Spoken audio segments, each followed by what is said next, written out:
भयानक जंग के बीच खौफनाक साजिश का कच्चा चिट्ठा लेकर हाजिर हूं मैं, प्रशांत चुरहे। ईरान के लिए आज की रात काफी अहम है, क्योंकि अमेरिका में रह रहे रेजा पहलवी ने प्रदर्शनकारियों से कहा है कि सड़क पर डटे रहिए, लेकिन ईरान के सर्वोच्च नेता अली खामनेई के समर्थन में भी ऐसी भीड़ बाहर निकल आई कि ट्रंप और नेतन्याहू का ऑपरेशन तेहरान फेल हो सकता है। और इसी को लेकर के ट्रंप ने अपनी 3 टारगेट साफ कर दिए हैं, जिसमें ईरान के बाद अब कौन होगा, पूरी दुनिया बस यही नाम जानना चाहती है।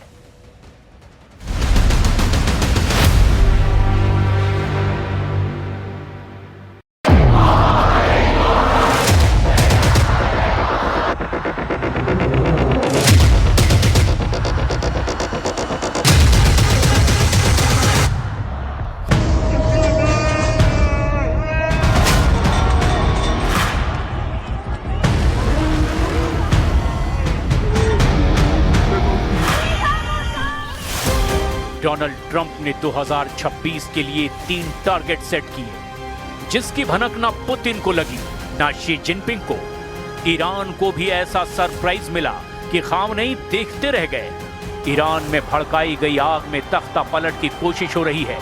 दावा किया जा रहा है कि ईरान में 200 लोगों की मौत हो चुकी है और तेहरान से लेकर मशहद समेत कई शहरों में न सिर्फ आगजनी हो रही है, बल्कि कई जगह हथियारबंद प्रदर्शनकारियों ने सुरक्षा बलों पर भी हमला कर दिया है। ऐसे में ट्रंप के ट्रिपल टारगेट पर कौन कौन है, ये जरा बहुत गौर से समझिए।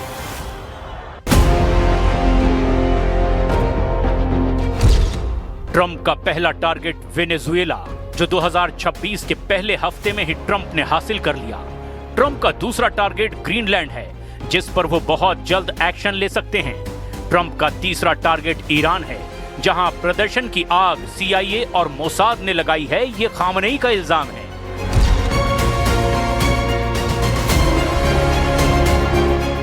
ट्रंप ने 2026 वाले युद्ध में सबसे बड़ी जंग लड़ने का फैसला कर लिया है। ट्रंप अब पिछली सदी की तरह इस सदी को भी अमेरिका के नाम करना चाहते हैं। रूस और चीन को पीछे छोड़कर ट्रंप फिर से MAGA यानी मेक अमेरिका ग्रेट अगेन वाले फॉर्मूले पर अपनी फेरारी कार सुपरसोनिक रफ्तार से चलाना चाहते हैं। ट्रंप ने जो बारूदी मिशन वेनेजुएला में दिखाया, वो तो बस 2026 का ट्रेलर कहा जा रहा है। ट्रंप ने 2026 का सबसे बड़ा एजेंडा तय कर लिया है। Be working with Venezuela. We're going to be making the decision as to which oil companies are going to go in, that we're going to allow to go in. So you're dealing with us directly. You're not dealing with Venezuela at all. We don't want you to deal with Venezuela. Nicolas Maduro को उठाकर America लाए जाने की तस्वीरों ने पूरी दुनिया को दहला दिया।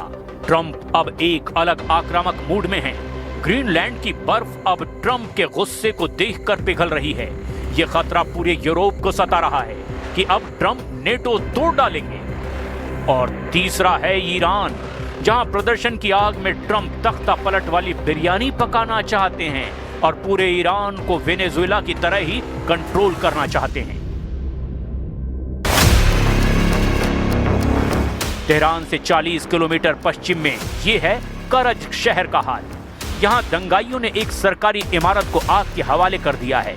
यानी ईरान में हो रहे प्रदर्शन का रूप वक्त के साथ साथ अब और भयानक होता जा रहा है। ईरान का आरोप है कि इस प्रदर्शन की चिंगारी अमेरिका और इजराइल ने लगाई है और ट्रंप के इशारे पर ही सब कुछ हो रहा है। ईरान के 2 और वीडियो देखिए। एक है तेहरान का सादाबाद इलाका, जहां प्रदर्शनकारियों ने पहले एक मस्जिद में आग लगाई और फिर वहां आसपास बहुत सी गाड़ियों को आग के हवाले कर दिया। यह सरकार के खिलाफ गुस्सा है जो अब हिंसक हो चुका है।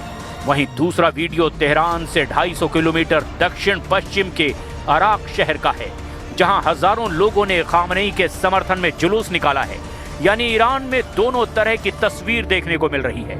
एक तरफ गुस्सा है और हिंसा है, तो दूसरी तरफ ईरान की मौजूदा सरकार का समर्थन भी है।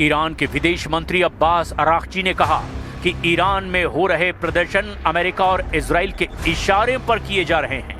वहीं सर्वोच्च नेता अली खामनेई ने कहा कि ईरान ऐसी हिंसक भीड़ का मुकाबला करेगा और इसमें पीछे नहीं हटेगा।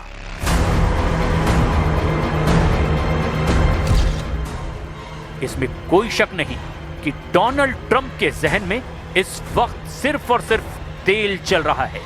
वो ग्रीनलैंड के प्राकृतिक संसाधनों के बारे में सोच रहे हैं, वो ईरान के तेल और गैस के बारे में सोच रहे हैं और वेनेजुएला के तेल रिसर्च पर तो अमेरिका का कब्जा हो ही चुका है। अब ट्रंप भी इसके बारे में खुल्लम खुल्ला ऐलान कर रहे हैं। तेल के खेल में डोनाल्ड ट्रंप के आंकड़े क्या हैं? इस पर उनके दावे देखकर तो अमेरिका के विरोधी हैरान हैं।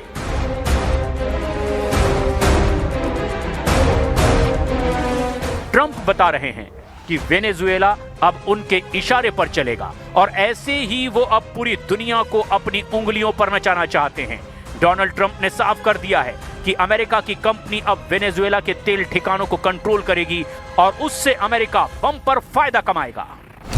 So we're going to discuss how these great American companies can help rapidly rebuild Venezuela's dilapidated oil industry and bring millions of barrels of oil production to benefit the United States, the people of Venezuela, and the entire world. And yesterday, the number is 30 million barrels. I can't even, is that a correct number? 30 million barrels. Do you hear that, Peter? Of oil was given to us by Venezuela.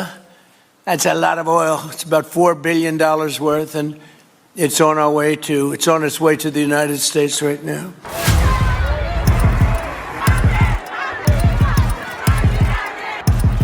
Trump का triple target Iran देर से ही सही, लेकिन अब बहुत अच्छी तरह समझ चुका है। ईरान में तेज हो रहे प्रदर्शन का एजेंडा अब सीधे वहां के सर्वोच्च नेता अली खामनेई को बनाया जा चुका है, जबकि गुस्सा ईरान की बदहाल आर्थिक हालात का है, महंगाई का है। ईरान में प्रदर्शनकारियों के गुस्से की वजह ईरान की बदहाल अर्थव्यवस्था है, जो अमेरिका के लगाए गए प्रतिबंधों की वजह से और गड्ढे में जा चुकी है।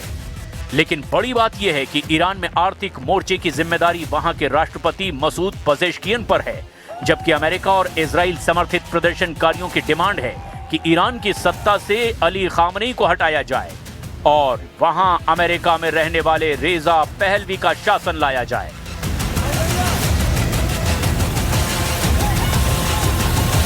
ईरान में हो रहे हिंसक प्रदर्शन के खिलाफ अब अली खामनेई ने बहुत सख्त आदेश जारी कर दिया है। ईरान में ऑर्डर दिया जा चुका है कि कोई भी सरकारी संपत्ति को नुकसान पहुंचाएगा तो उसके साथ ऐसी सख्ती से निपटा जाएगा कि पीढ़ियां याद रखेंगी। लेकिन बड़ा सवाल यह है कि डोनाल्ड ट्रंप और बेंजामिन नेतन्याहू की जोड़ी से ईरान टक्कर कैसे लेगा।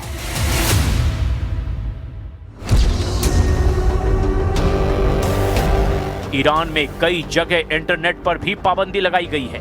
वहीं ईरान का दावा है कि प्रदर्शनकारियों की हिंसा में कई पुलिस अफसरों की मौत हो चुकी है। इसमें पाकिस्तानी आतंकी गुट जैश अल अदल के हमले भी शामिल बताए जा रहे हैं। खामनेई ने ट्रंप पर सीधा हमला किया है। खामनेई ने कहा कि डोनाल्ड ट्रंप के हाथ ईरानी लोगों के खून से सने हुए हैं। खामनेई ने कहा कि ट्रंप के खिलाफ प्रदर्शन हो रहे हैं, उन्हें अमेरिका पर ध्यान देना चाहिए।